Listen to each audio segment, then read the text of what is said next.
ಜ್ಞಾನಸಾಗರ ಜ್ಯೋತಿಷ್ಯ ಚಾನೆಲ್ಗೆ ನಿಮಗೆಲ್ಲ ಸ್ವಾಗತ. ಈ ವಿಡಿಯೋದಲ್ಲಿ ನೀವು ಪಡೆಯುವ ಅಪರೂಪದ ಮಾಹಿತಿಗಳು ಹೀಗಿವೆ ನೋಡಿ. ಶ್ರೀರಾಮಚಂದ್ರರಿಗೆ ಪ್ರಿಯವಾದ ಆ 5 ರಾಶಿಗಳು ಯಾವುವು? ಆ ರಾಶಿಗಳಿಗೂ ರಾಮನ ವಿಶೇಷ ಆಶೀರ್ವಾದಕ್ಕೂ ಸಂಬಂಧವೇನು? ಶ್ರೀರಾಮಚಂದ್ರರನ್ನು ಪೂಜಿಸಿದ್ರೆ ಏನೆಲ್ಲ ಫಲ ದೊರೆಯುತ್ತೆ? ಶ್ರೀರಾಮನನ್ನು ಸುಲಭವಾಗಿ ಒಲಿಸಿಕೊಳ್ಳಲು ಯಾವ ಸರಳ ಪರಿಹಾರ ಪೂಜೆ ಮಾಡಬೇಕು?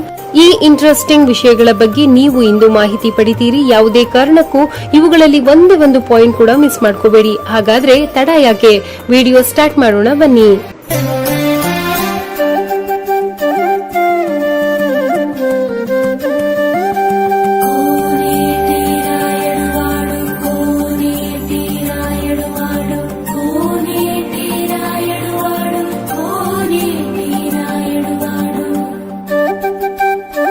ನಮಸ್ತೆ ವೀಕ್ಷಕರೇ.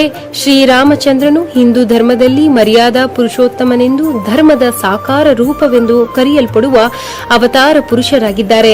ಹಿಂದೂ ಧರ್ಮದ ಉಲ್ಲೇಖದಂತೆ ನವಗ್ರಹಗಳಲ್ಲಿ ಸೂರ್ಯ ದೇವನು ಶ್ರೀರಾಮನ ವಂಶಕ್ಕೆ ಅಧಿಪತಿಯಾಗಿದ್ದಾರೆ.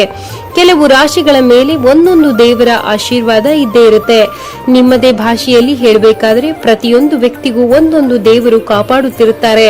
ಅವರು ಜೀವನದಲ್ಲಿ ಎಂತಹ ಕಷ್ಟಗಳಿದ್ರೂ ಸಹ ಅದನ್ನು ಪಾರು ಮಾಡುವ ಬಲವಾದ ಗುಣಗಳನ್ನು ಹೊಂದಿರ್ತಾರೆ. ಅದೇ ರೀತಿ ಕೆಲವೊಂದು ರಾಶಿಯ ಮೇಲೆ ಆ ಶ್ರೀರಾಮಚಂದ್ರನ ಕೃಪೆ ಸದಾ ಇರುತ್ತೆ. ಆದರೆ ಜ್ಯೋತಿಷ್ಯ ಶಾಸ್ತ್ರ, ರಾಮಾಯಣದ ಉಲ್ಲೇಖಗಳು ಹಾಗೂ ಗ್ರಹಗಳ ಸ್ಥಿತಿಗತಿಗಳ ಆಧಾರದ ಪ್ರಕಾರ 12 ರಾಶಿಗಳಲ್ಲಿ ಕೆಲವು ರಾಶಿಗಳ ಮೇಲೆ ಶ್ರೀರಾಮನ ವಿಶೇಷ ಅನುಗ್ರಹ ಹಾಗೂ ಪ್ರೀತಿ ಸದಾ ಇರುತ್ತೆ ಎಂದು ಹೇಳುತ್ತೆ. ಈ ಮೂಲಕ ಆ 5 ರಾಶಿಯ ಜನರು ಸ್ವಲ್ಪ ಮಟ್ಟಿಗೆ ಶ್ರೀರಾಮನಂತೆ ಶಾಂತತೆ, ತಾಳ್ಮೆ ಹಾಗೂ ಕರುಣೆಯುಳ್ಳವರಾಗಿರ್ತಾರೆ. ಇಂತಹ ಸದ್ಗುಣಗಳಿಂದ ಸಮಾಜದಲ್ಲಿ ಅಪಾರವಾದ ಗೌರವವನ್ನು ಪಡೆದು ಅತ್ಯಂತ ಮಾರ್ಗದರ್ಶಕ ವ್ಯಕ್ತಿಗಳಾಗಿ ಬಹಳ ಪ್ರಸಿದ್ಧಿ ಹೊಂದಿದ್ದಾರೆ. ಇಷ್ಟೇ ಅಲ್ಲದೆ ಕಷ್ಟ ಎಂದು ಬಂದಾಗ ಶ್ರೀರಾಮನೇ ಅಲ್ಲದೆ ಚಿರಂಜೀವಿ ಹನುಮಂತನೂ ಕೂಡ ಆ ರಾಶಿಗಳನ್ನು ತೊಂದರೆಗಳಿಂದ ವಿಮುಕ್ತಗೊಳಿಸುತ್ತಾರೆ. ಹಾಗಾದ್ರೆ ಶ್ರೀರಾಮಚಂದ್ರನಿಗೆ ಅತ್ಯಂತ ಪ್ರಿಯವಾದ ರಾಶಿಗಳು ಯಾವುವು ಹಾಗೂ ಅದಕ್ಕೆ ಕಾರಣಗಳೇನು ಎಂಬುದನ್ನ ಈ ವಿಡಿಯೋದಲ್ಲಿ ಸಂಪೂರ್ಣವಾಗಿ ಮಾಹಿತಿ ತಿಳಿಯೋಣ. ಮೊದಲ ಅದೃಷ್ಟವಂತ ರಾಶಿ ಅಂದ್ರೆ ಅದು ಕಟಕ ರಾಶಿ. ನಿಮಗಿದು ತಿಳಿದಿರಲಿ ಸ್ನೇಹಿತರೆ, ಶ್ರೀರಾಮನ ಜನ್ಮ ರಾಶಿ ಕಟಕ. ವಾಲ್ಮೀಕಿ ರಾಮಾಯಣದ ಪ್ರಕಾರ ಶ್ರೀರಾಮನು ಚೈತ್ರ ಮಾಸದ ಶುಕ್ಲ ಪಕ್ಷದ ನವಮಿಯಂದು ಪುನರ್ವಸು ನಕ್ಷತ್ರ, ಕರ್ಕಾಟಕ ಲಗ್ನ ಮತ್ತು ಕಟಕ ರಾಶಿಯಲ್ಲಿ ಜನ್ಮ ತಾಳಿದ್ರು. ವಾಸ್ತವವಾಗಿ ಕಟಕ ರಾಶಿಯು ರಾಮನ ಸ್ವಂತ ರಾಶಿಯಾಗಿರುವ ಕಾರಣ ಈ ರಾಶಿಯವರಿಗೆ ಶ್ರೀರಾಮನ ಆಶೀರ್ವಾದ ಸದಾ ಇದ್ದೇ ಇರುತ್ತೆ. ಇನ್ನು ಕಟಕ ರಾಶಿಯ ರಾಶಿಯಾಧಿಪತಿ ಚಂದ್ರ. ಚಂದ್ರನು ಮನಸ್ಸಿನ ಕಾರಕ ಗ್ರಹವಾಗಿರುವ ಕಾರಣ ಜಾತಕದ ವ್ಯಕ್ತಿಯ ಮೇಲೆ ಬಹಳ ಪ್ರಭಾವ ಬೀರುತ್ತೆ. ನಿಮಗೆಲ್ಲ ತಿಳಿದಿರುವಂತೆ ಶ್ರೀರಾಮನು ಶಾಂತತೆ, ತಾಳ್ಮೆ ಮತ್ತು ಕರುಣೆಗೆ ಹೆಸರುವಾಸಿಯಾದವರು. ಜ್ಯೋತಿಷ್ಯ ಶಾಸ್ತ್ರದ ಪ್ರಕಾರ ಕಟಕ ರಾಶಿಯವರು ಭಾವನಾತ್ಮಕ ಮನಸ್ಸಿನವರು, ಕುಟುಂಬವನ್ನು ಹೆಚ್ಚಾಗಿ ಪ್ರೀತಿಸುವವರು ಮತ್ತು ಧರ್ಮನಿಷ್ಠರು. ಶ್ರೀರಾಮನಂತೆಯೇ ಇವರೂ ಸಹ ಇತರರ ಕಷ್ಟಕ್ಕೆ ಸ್ಪಂದಿಸುವ ಗುಣವನ್ನು ಹೊಂದಿರುತ್ತಾರೆ.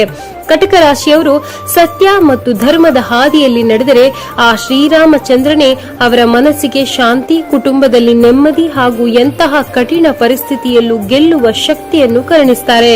ಇನ್ನು ಮುಂದಿನ ಅದೃಷ್ಟವಂತ ರಾಶಿ ಅಂದ್ರೆ ಅದು ಮೇಷರಾಶಿ. ಮೇಷರಾಶಿಯು ಸೂರ್ಯದೇವನ ಅತ್ಯಂತ ಉಚ್ಚ ರಾಶಿಯಾಗಿದೆ. ನಿಮಗೆಲ್ಲ ತಿಳಿದಿರುವಂತೆ ಶ್ರೀರಾಮನು ಹುಟ್ಟಿದ್ದು ಸೂರ್ಯ ವಂಶದಲ್ಲಿ. ಹಾಗಾಗಿ ಸೂರ್ಯನ ಉಚ್ಚ ರಾಶಿಯಾದ ಮೇಷಕ್ಕೆ ಶ್ರೀರಾಮನ ವಿಶೇಷ ಕೃಪೆ ಸದಾ ಇರುತ್ತೆ.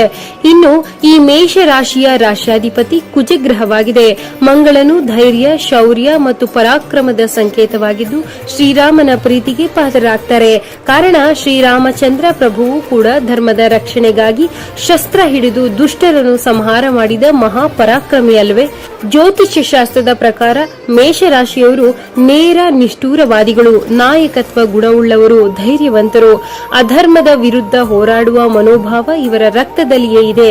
ವಿಶೇಷವಾಗಿ ಈ ರಾಶಿಯವರು ರಾಮನಾಮವನ್ನು ಜಪಿಸೋದ್ರಿಂದ ತಮ್ಮಲ್ಲಿರುವ ನಕಾರಾತ್ಮಕ ಶಕ್ತಿಗಳನ್ನು ಹಿಡಿತದಲ್ಲಿ ಇಟ್ಟುಕೊಳ್ಳಬಹುದು ಹಾಗೂ ಧನಾತ್ಮಕ ಶಕ್ತಿಯನ್ನು ಆಕರ್ಷಿಸಿಕೊಳ್ಳಬಹುದು. ಶ್ರೀರಾಮನು ಇವರಿಗೆ ಜಯ ಹಾಗೂ ಯಶಸ್ಸನ್ನು ತಂದುಕೊಡ್ತಾರೆ.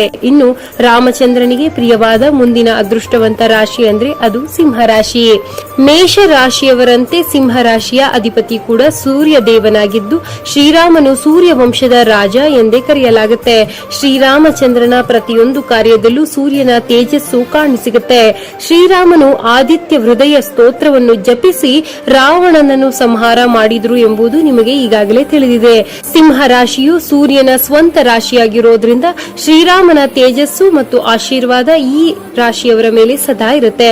ಜ್ಯೋತಿಷ್ಯ ಶಾಸ್ತ್ರದ ಪ್ರಕಾರ ಸಿಂಹ ರಾಶಿಯವರು ಧೈರ್ಯಶಾಲಿ, ಸ್ವಾಭಿಮಾನಿಗಳು, ಉದಾರ ಗುಣದವರು ಹಾಗೂ ಮಾತು ಕೊಟ್ಟರೆ ತಪ್ಪದವರು. ಸಿಂಹ ರಾಶಿಯವರು ಶ್ರೀರಾಮನನ್ನು ಆರಾಧಿಸೋದ್ರಿಂದ ಸಮಾಜದಲ್ಲಿ ಕೀರ್ತಿ, ಗೌರವ, ಪ್ರತಿಷ್ಠೆ ಹಾಗೂ ಉನ್ನತ ಪದವಿಗಳನ್ನು ಪಡೆದುಕೊಳ್ತಾರೆ. ಇನ್ನು ಶ್ರೀರಾಮಚಂದ್ರನಿಗೆ ಪ್ರಿಯವಾದ ಮುಂದಿನ ಅದೃಷ್ಟವಂತ ರಾಶಿ ಅಂದ್ರೆ ಅದು ಧನುರಾಶಿ. ಇನ್ನು ಧನು ರಾಶಿಯವರ ಅಧಿಪತಿಯು ಗುರುಗ್ರಹವಾಗಿದೆ. ಶ್ರೀರಾಮ ಗುರು, ಧರ್ಮ, ಜ್ಞಾನ ಮತ್ತು ನೀತಿಯ ಸಂಕೇತ. ಧನಸ್ಸು ರಾಶಿಯವರು ಜೀವನದಲ್ಲಿ ಯಾವುದೇ ತಪ್ಪು ಮಾರ್ಗದಲ್ಲಿ ಸಂಚಾರ ಮಾಡದಂತೆ ಧರ್ಮದ ಗುರುವಿನಂತೆ ಶ್ರೀರಾಮಚಂದ್ರರು ಸದಾ ರಕ್ಷಣೆ ಮಾಡ್ತಾರೆ. ಗುರುಗ್ರಹದ ಪ್ರಭಾವವಿರುವ ಧನುರಾಶಿಯವರಿಗೆ ಈ ಭಗವಂತನ ಆಶೀರ್ವಾದ ಜೀವನ ಪರ್ಯಾಂತ ಕಾಯುತ್ತೆ. ಜ್ಯೋತಿಷ್ಯ ಶಾಸ್ತ್ರದ ಪ್ರಕಾರ ಧನುರಾಶಿಯವರು ಜ್ಞಾನಾಸಕ್ತರು, ಗುರು ಹಿರಿಯರಲ್ಲಿ ಗೌರವವುಳ್ಳವರು ಹಾಗೂ ಆಧ್ಯಾತ್ಮಿಕ ಚಿಂತಕರು. ಇವರ ಈ ಗುಣಗಳು ಶ್ರೀರಾಮಚಂದ್ರನಿಗೆ ಅತ್ಯಂತ ಪ್ರಿಯವಾದುದು. ಈ ರಾಶಿಯವರು ಶ್ರೀರಾಮನ ಕತೆ, ರಾಮಾಯಣ ಪಾರಾಯಣ ಅಥವಾ ರಾಮನಾಮ ಜಪ ಮಾಡೋದ್ರಿಂದ ಜೀವನದಲ್ಲಿ ಮತ್ತಷ್ಟು ಉನ್ನತಿಯನ್ನು ಗಳಿಸಬಹುದು. ಇನ್ನು ರಾಮಚಂದ್ರರಿಗೆ ಪ್ರಿಯವಾದ ಮುಂದಿನ ಹಾಗೂ ಕೊನೆಯ ಅದೃಷ್ಟವಂತ ರಾಶಿ ಅಂದ್ರೆ ಅದು ಮಕರ ರಾಶಿ. ಮಕರ ರಾಶಿಯ ಅಧಿಪತಿ ಶನಿದೇವ. ಶನಿದೇವನು ಕರ್ಮಕಾರಕ ಗ್ರಹ ಮತ್ತು ಸೂರ್ಯ ದೇವನ ಪುತ್ರ. ನಿಮಗಿದು ತಿಳಿದಿರಲಿ ಸ್ನೇಹಿತರೆ, ಶನಿದೇವನು ಶ್ರೀರಾಮನ ಪರಮ ಭಕ್ತರಲ್ಲಿ ಒಬ್ಬನೆಂದು ಭಾವಿಸಲಾಗುತ್ತೆ. ಶ್ರೀರಾಮನ ಜನ್ಮಕುಂಡಲಿಯಲ್ಲಿ ಶನಿಯು ಉಚ್ಚ ಸ್ಥಾನದಲ್ಲಿದ್ರು. ಸಾಮಾನ್ಯವಾಗಿ ಶನಿಯು ತ್ಯಾಗ, ತಪಸ್ಸು, ಕಠಿಣ ಶ್ರಮ ಮತ್ತು ನ್ಯಾಯದ ಸಂಕೇತ. ಇನ್ನು ಜ್ಯೋತಿಷ್ಯ ಶಾಸ್ತ್ರದ ಪ್ರಕಾರ ಮಕರ ರಾಶಿಯವರು ತಾಳ್ಮೆಯುಳ್ಳವರು, ಶ್ರಮಜೀವಿಗಳು, ಕರ್ತವ್ಯನಿಷ್ಠರು. ಇವರು ಎಷ್ಟೇ ಕಷ್ಟ ಬಂದರೂ ತಮ್ಮ ಕರ್ತವ್ಯದಿಂದ ಹಿಂದೆ ಸರಿಯೋದಿಲ್ಲ. ಶ್ರೀರಾಮನ ಅನುಗ್ರಹ ಪಡೆಯಲು ಮಕರ ರಾಶಿಯವರು ಪ್ರತಿನಿತ್ಯ ರಾಮನಾಮ ಸ್ಮರಣೆ ಮಾಡೋದ್ರಿಂದ ಶನಿ ದೋಷಗಳು ನಿವಾರಣೆಯಾಗುತ್ತೆ ಎಂದು ನಂಬಲಾಗುತ್ತೆ. ಶ್ರೀರಾಮನು ಇವರಿಗೆ ಕಷ್ಟಗಳನ್ನು ಎದುರಿಸುವ ಶಕ್ತಿ ಮತ್ತು ಅಂತಿಮವಾಗಿ ಸ್ಥಿರವಾದ ಯಶಸ್ಸನ್ನು ಕರುಣಿಸುತ್ತಾರೆ. ಗಮನಿಸಿ ಸ್ನೇಹಿತರೆ, ಶ್ರೀರಾಮಚಂದ್ರರು ವಿಷ್ಣುವಿನ ರೂಪ. ಆತನನ್ನು ಭಕ್ತಿಯಿಂದ ಪೂಜಿಸಿದರೆ ಯಾವ ರಾಶಿಯವರನ್ನು ಸಹ ಕೈ ಬಿಡುವುದಿಲ್ಲ. 12 ರಾಶಿಗಳಲ್ಲಿ ಈ ಮೇಲಿನ 5 ರಾಶಿಯ ಜನರ ಮೇಲೆ ಶ್ರೀರಾಮರಿಗೆ ವಿಶೇಷ ಕೃಪೆ ಇರುತ್ತದೆಯಾದ್ರೂ ಇನ್ನುಳಿದ ರಾಶಿಗಳ ಮೇಲೆ ಸ್ವಾಮಿಯ ಆಶೀರ್ವಾದವೇ ಇರೋದಿಲ್ಲ ಎಂದರ್ಥವಲ್ಲ. ಶ್ರೀರಾಮರನ್ನು ನಿಷ್ಠೆ ಭಕ್ತಿಯಿಂದ ಯಾರು ಪೂಜಿಸುತ್ತಾರೆಯೋ ಅಂತವರಿಗೆ ಸ್ವಾಮಿಯು ಯಾವಾಗಲೂ ಕಾಪಾಡ್ತಾರೆ. ಅದಕ್ಕಾಗಿ 12 ರಾಶಿಗಳು ಶ್ರೀರಾಮಚಂದ್ರನ ಕೃಪೆಗೆ ಪಾತ್ರರಾಗಲು ಈ ಸರಳ ಜಪ ತಪ ಮಾಡಿ. ಶ್ರೀರಾಮ ಜಯ ರಾಮ ಜಯ ಜಯ ರಾಮ ಈ ತಾರಕ ಮಂತ್ರವನ್ನು ಪ್ರತಿನಿತ್ಯ ಕನಿಷ್ಠ 108 ಬಾರಿ ಜಪಿಸೋದು. ಹನುಮಾನ್ ಚಾಲೀಸಾ ಪಾರಾಯಣ ಮಾಡಿ ತಂದೆ ತಾಯಿಯಂದರಿಗೆ ಗೌರವ ನೀಡಿ ಕೊಟ್ಟ ಮಾತನ್ನು ಉಳಿಸಿಕೊಳ್ಳಿ. ಇದು ಶ್ರೀರಾಮಚಂದ್ರನಿಗೆ ಅತ್ಯಂತ ಪ್ರಿಯವಾದ ಕಾರ್ಯ. ಹಾಗಾಗಿ ಆ ಕೆಲಸವನ್ನು ಮಾಡಿ. ಚೈತ್ರ ಮಾಸದ ರಾಮನವಮಿಯಂದು ಶ್ರೀರಾಮನಿಗೆ ಪೂಜೆ ಸಲ್ಲಿಸಿ ಪಾನಕ, ಕೋಸಂಬರಿ ನೈವೇದ್ಯ ಮಾಡಿ ಜನರಿಗೆ ಹಂಚಿ. ಯಾರಿಗೆ ಮನಸ್ಸಿನಲ್ಲಿ ಸತ್ಯ, ಧರ್ಮ, ದಯೆ ಮತ್ತು ಕರುಣೆ ಇರುತ್ತದೆಯೋ ಅವರೆಲ್ಲರೂ ಶ್ರೀರಾಮನಿಗೆ ಪ್ರಿಯವಾದವರೇ.